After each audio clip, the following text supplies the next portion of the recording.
ഞാനായിട്ട് എന്ത് സ്നേഹിക്കാന്ന്. ഇപ്പൊ തന്നെ അവൾ എന്നോട് പറഞ്ഞ് അവൾക്ക് മഹിളാരത്നം പരിപാടിയിൽ പങ്കെടുക്കണം. ഡാൻസ് പഠിപ്പിച്ചു, പാട്ട് പഠിപ്പിച്ചു. ഇപ്പൊ ഞങ്ങൾ അങ്ങനെ പോയിക്കൊണ്ടിരിക്കുകയാണ്. ഒരു കാര്യമുണ്ട്, നീ SMS ചെയ്യണോട്ട് അവള് കണ്ടാ ഇപ്പൊ ഡാൻസ് പഠിച്ച് ക്ഷീണിച്ചിട്ട് തളർന്ന വന്ന ഭാവം. ഒരുപാട് ഡാൻസ് ക്ലാസ് ഉണ്ടായല്ലേ? ഒത്തിരി നേരം എടുത്തിട്ട് വയ്യേട്ടാ. അയ്യോ അത് പറയണോ? നീ ഒന്ന് പെർഫോം ചെയ്താൽ മതി, ആളുകൾ SMS വിട്ടോളും. ഇപ്പൊ എന്തൊക്കെ ആർക്കൊരു SMS വിടാൻ തോന്നുന്നുണ്ടോ? എനിക്ക് ദൈവമേ, ഞാൻ ഏതൊരു നല്ല സ്ഥലത്ത് പോകാൻ അറിഞ്ഞാലും ഈ തെണ്ടിയുടെ മോത്ത കളി കാണാനാണല്ലോ എന്റെ വിധി. കണികാടും നേരം കമലത്രണ്ട് കണി ശരിയായിരുന്നു. അതെ, നേരമ്പലത്തിലോട്ട് ഞാൻ പറഞ്ഞില്ലേ മഹിളാരത്നം പരിപാടിക്ക് പോവാ ഞങ്ങൾ. മഹിളാരത്നമാക്കാൻ നമ്മൾ എവിടെ പോകുന്നത് നമ്മൾ അറിഞ്ഞേച്ചാൽ മതി. ഈ നാട്ടിൽ കാണുന്ന തെണ്ടികളോടൊന്നും ഇത് പറയേണ്ട യാതൊരു ആവശ്യമില്ല. നിങ്ങൾ ഇങ്ങോട്ട് മാറിയില്ല, നിങ്ങൾ വിട്ടാൽ മാറിയിട്ട് ഞങ്ങൾ എവിടെ പോകുന്നതെന്നും ഞങ്ങൾ തീരുമാനിച്ചോളാം. ഞങ്ങൾ എവിടെ പോകുന്നതെന്നും നീ തീരുമാനിക്കണ്ട. അതെ, വെള്ളം അടിച്ച വഴിക്ക് കിടക്കണം. എല്ലാരും വെള്ളം അടിച്ചാൽ വയറ്റിൽ കിടക്കണം, വയറ്റിൽ കിടക്കണമെന്ന്. അല്ല, എനിക്കറിയാൻ പറ്റാത്തില്ല. ഈ വെള്ളം അടിച്ചാൽ കയറി കിടക്കുന്ന സ്ഥലമാണോ ഈ വയറ്? നീ വെള്ളം അടിച്ചാൽ നിന്റെ വയറ്റിൽ കിടക്കണമെന്ന്. ഞാൻ അടിച്ചോളാം, പിന്നെ നിങ്ങളെ വയറ്റുള്ളൂ.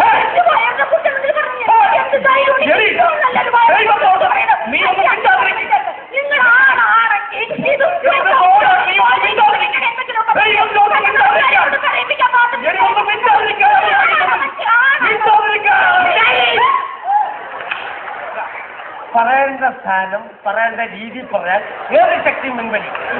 ഈ സ്ഥാനത്ത് നിങ്ങൾ അവിടെ കൊണ്ടുപോകുന്നവർക്ക് മഹിളാരത്നമാക്കാൻ ഇതിനെ മഹിളാരത്നമല്ല, ഇതിനെ ലഹളാരത്നമാക്കാൻ പറ്റും. നീ വന്നേ, ഞാൻ പറയുന്നൊന്ന് കേക്ക്. എടാ ഇവക്ക് ഒരു ആഗ്രഹം, ഫ്ലാറ്റിൽ താമസിക്കണം. അപ്പൊ ഇവളെ പെർഫോം ചെയ്ത് ഇവർക്ക് സമ്മാനം കിട്ടിക്കഴിഞ്ഞാൽ ഞങ്ങൾക്ക് തിരുവനന്തപുരത്ത് ഒരു ഫ്ലാറ്റ്, ഗൾഫിലൊരു ഫ്ലാറ്റ്. അപ്പൊ ഞങ്ങൾക്ക് സുഖമായിട്ട് ഫ്ലാറ്റിൽ കഴിയാമല്ലോ. തിരുവനന്തപുരത്തും ഗൾഫിലൊക്കെ ഫ്ലാറ്റ് ഉണ്ട്. എടോ, തിരുവനന്തപുരത്തും ഗൾഫിലൊക്കെ ഫ്ലാറ്റ് കിട്ടണമെങ്കിൽ സ്വന്തം തടിയാണെങ്കിൽ പണി ചെയ്യണം. അല്ലാതെ വീട്ടിലിരിക്കുന്ന പെണ്ണുങ്ങളെ കുളിച്ചൊലിപ്പിച്ച് TV കൂടി കോപ്രായം കാണിക്കല്ല ഫ്ലാറ്റ്. ഞാൻ പറയുന്നൊന്ന് കേക്ക്. നീ ഇവന്റെ പെർഫോമൻസ് കാണണം. ഇവക്ക് SMS വിടണം. SMS എന്ന് പറഞ്ഞാൽ അവർക്ക് മനസ്സിലായോ? അറിയാം. എന്താണ്? സാധാരണക്കാരുടെ മണി കളയുന്ന സാധനം. ഞാൻ പറയുന്നൊന്ന് കേക്ക്. ഞാൻ അവസാനമായിട്ട് പറയുക, ഇവന്റെ TV ഞായറാഴ്ച 10 മണിക്കാണ് പ്രോഗ്രാം. ഇവളുടെ പെർഫോമൻസ് കണ്ടിട്ട് നീ SMS ചെയ്തിരിക്കും, എനിക്ക് ഉറപ്പാണ്. എടാ, എന്റെ വൈഫിന്റെ ഫോർമാറ്റ് അറിയാമോ? നിങ്ങളുടെ വൈഫിന്റെ ഫോർമാറ്റ് എനിക്കറിയാം. സ്വന്തം പെണ്ണുമ്പോഴാണ് ഫോർമാറ്റ് പോലും അറിയാമോ? ഇതൊക്കെ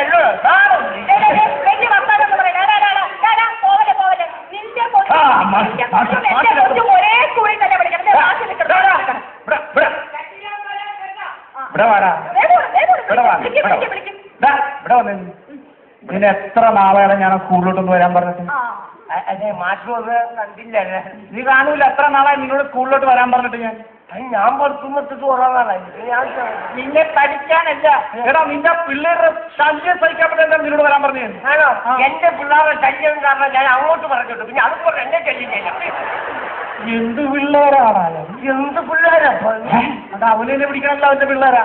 എടാ ഇത്രയും മണ്ടന്മാരായിട്ട് 2 പിള്ളേർ ഞാനത് ചെറുതോടല്ലോ. അവന്മാര് മണ്ടന്മാരായോണ്ടാ ഞാൻ ആ സ്കൂളിലോട്ട് പറഞ്ഞു വിട്ടത്. അവന്മാര് ബ്രില്യൻ്റ് ആയിരുന്നെങ്കിലേ അവന്മാര് വലിയ ഇംഗ്ലീഷ് മീഡിയത്തിൽ ഞാൻ പറഞ്ഞു വിട്ടേ. ഇംഗ്ലീഷ് മീഡിയത്തിൽ പോയാൽ മതി കളക്ടർമാരാവും. ചിലപ്പോ പറയാൻ പറ്റത്തില്ല. ദൈവം അനുഗ്രഹിച്ചു ചിലപ്പോ കളക്ടറോ IGO കണ്ടോ ഇവന്റെ പിള്ളേരെ കാര്യം പറയണത് നിങ്ങൾ. കഴിഞ്ഞ പരീക്ഷയ്ക്ക് ഞാൻ ക്വസ്റ്റ്യൻ പേപ്പർ എടുത്ത് കൈ കൊടുത്തിട്ട് പറഞ്ഞു, വിട്ടുപോയ ഭാഗം പൂരിപ്പിക്കാൻ പറഞ്ഞിട്ട് ഇവന്റെ കുട്ടികൾക്കറിയില്ല. അല്ല, ക്വസ്റ്റ്യൻ റിപ്പീറ്റ് ചെയ്ത്. അതായത് ക്വസ്റ്റ്യൻ പേപ്പർ എടുത്ത് കൈ കൊടുത്തിട്ട് വിട്ടുപോയ ഭാഗം പൂരിപ്പിക്കാൻ പറഞ്ഞിട്ട് നിന്റെ മണ്ടം പിള്ളേർക്ക് അറിയത്തില്ല.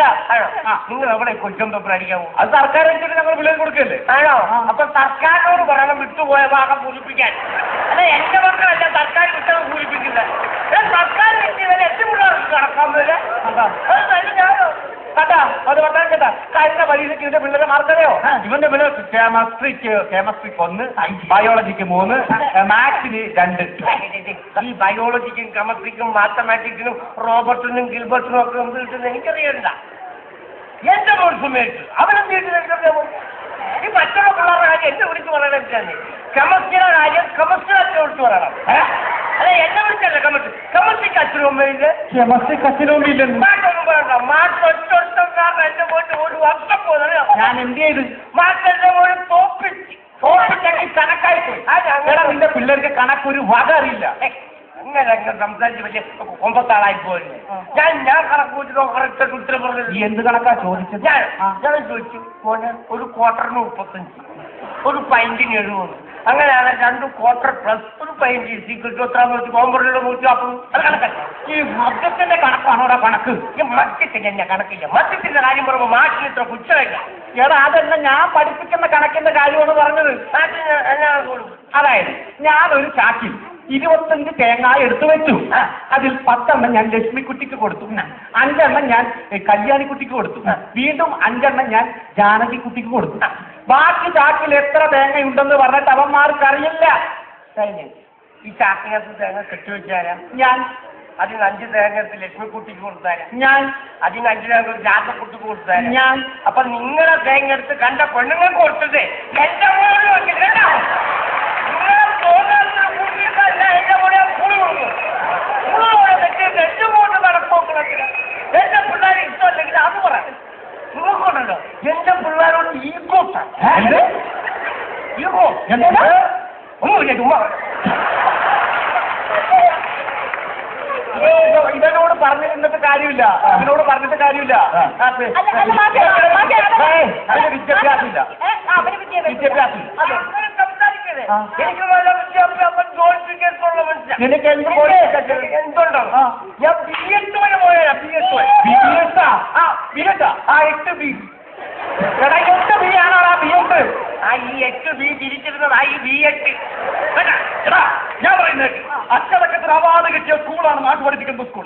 എന്നിട്ട് നിന്റെ മക്കൾക്ക് മാത്രം അച്ചടക്കമില്ല. എന്റെ പിള്ളേ ആ സ്കൂളിൽ അച്ചടക്കം പഠിപ്പിച്ചോണ്ടാണല്ലോ അവിടുത്തെ പിള്ളേരുടെ ഫോട്ടോ ഇന്റർനെറ്റിലും മൊബൈലിലൊക്കെ വന്നിട്ട് പിള്ളേർ ആത്മഹത്യ ചെയ്തു. അതൊന്നും എന്നെ പഠിപ്പിക്കാൻ വേണ്ട. പിള്ളേർക്ക് അച്ചടക്കം ഉണ്ടാവണമെന്നുണ്ടെങ്കിൽ എന്നെ പോലുള്ള മദ്യപാനികളെ കണ്ടുപിടിക്കണം. നിന്നെ കണ്ടുപിടിക്കാൻ എങ്ങനാ? എന്നെ പോലുള്ള മദ്യപാനികൾ ജീവനോണ്ട് ക്യൂ നിൽക്കുന്നത് കണ്ടിട്ടുണ്ടോ? ആ ക്യൂ നിങ്ങൾ ശ്രദ്ധിച്ചു നോക്കണം. ആ ക്യൂ നിൽക്കുമ്പോ ഞങ്ങളുടെ ഭൗതികത, ഞങ്ങളുടെ എളിമത്തം, ഞങ്ങളുടെ ആ ഒപ്പരുമ ഇതെല്ലാം കണ്ടുപോലെ ഇന്നത്തെ ജനറേഷനെ പിള്ളേർ അച്ചടക്കം പഠിക്കാൻ.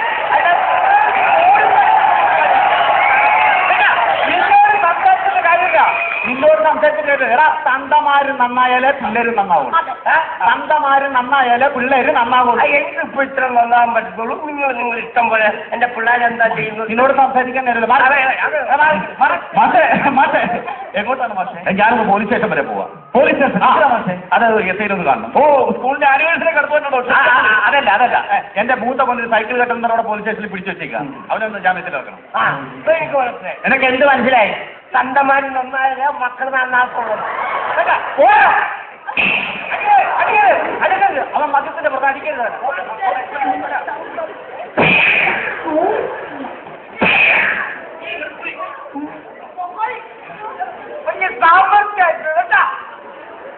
ഈ ആവതിനകത്ത് എന്നെ എല്ലാവരും കൂടി തല്ലിട്ട് പോയപ്പോ പ്രിയമുള്ളവരെ നിങ്ങളെല്ലാവരും എന്റെ പെർഫോമൻസ് ഉണ്ടല്ലോ. നിങ്ങളുടെയൊക്കെ അനുഗ്രഹവും പ്രോത്സാഹനം ഉണ്ടെങ്കിൽ മാത്രമേ എനിക്ക് ഇനി അടുത്ത ജംഗ്ഷനിൽ പോയി 2 എണ്ണം മേടിക്കാൻ പറ്റത്തുള്ളൂ. നിങ്ങൾ എന്നെ പ്രോത്സാഹിപ്പിക്കുവാണ്. ഞാൻ അടുത്ത ജംഗ്ഷനിൽ പോയി അടികൊണ്ട് ചുരുണ്ടോളാം. സത്യം. അപ്പൊ എനിക്ക് SMS ചെയ്യേണ്ട forward ISS space BAIJ. Please vote for me. Okay, thank you.